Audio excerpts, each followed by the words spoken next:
और इस विषय पर सुंदर सुंदर विचार आप लोगों के माध्यम से हमारे समक्ष आ रहे हैं। और इस कड़ी में जो अगला नाम है वो मैं आमंत्रित करना चाहूँगी रक्षित कुमार वाहनी।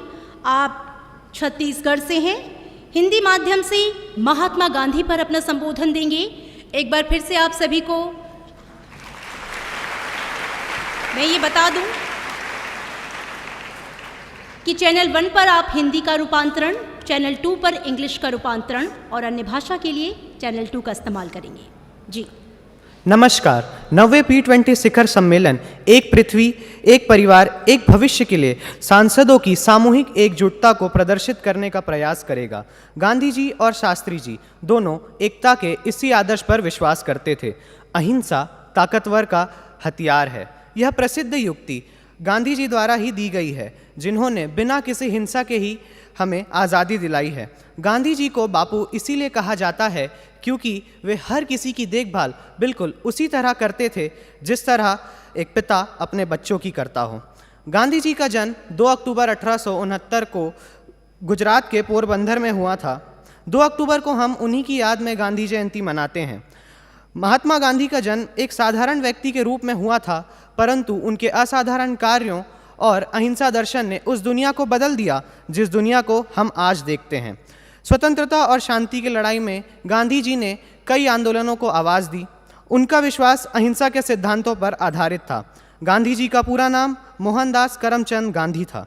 गांधी जी के पिता का नाम करमचंद गांधी था और वे राजकोट के दीवान भी रह चुके थे। गांधी जी की माता का नाम पुतलीबाई था। गांधी जी ने पोरबंदर में अपनी पढ़ाई की, फिर माध्यमिक परीक्षा के लिए वे राजकोट गए और फिर वकालत की पढ़ाई के लिए वे इंग्लैंड गए। फिर एक कानूनी केस के सिलसिले में उन्हें दक्षिण अफ्रीका जाना पड़ा। वहाँ पे रंग के चलते हो रहे भेदभाव को उन्होंने महसूस किया और उसके खिलाफ अपनी आवाज़ उठाने की सोची।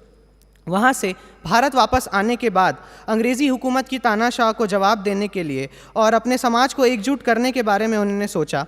इसी दौरान उन्होंने अनेक आंदोलन किए जिसके लिए वे कई बार जेल भी जा चुके थे, परंतु अपनी मातृभूमि की स्वतंत्रता उनका मुख्य लक्ष्य बनी रही। उन्होंने प्राथमिक शिक्षा, वयस्क शिक्षा, ग्रामीण स्वास्थ्य और स्वच्छता आदि पर अपना ध्यान केंद्रित किया, जो भारत की गरीबी से पीड़ित लोगों की आवश्यकता के बारे में उनके एहसास को दर्शाता है। उन्होंने विदेशी वस्तुओं के उपयोग से बचने और भारतीय लोगों के बीच स्वदेशी वस्तुओं के उपयोग को बढ़ावा देने के लिए चरखे के माध्यम से सूती कपड़ा बुनना शुरू किया।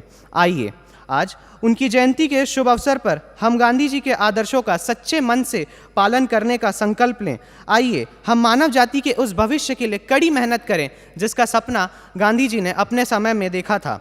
मैं इस महान आत्मा को, हमारे राष्ट्रपिता को अपनी श्रद्धांजलि अर्पित करता हूं और इन शब्दों के साथ मैं अपने भाषण को विराम देता हूं। धन्यवाद।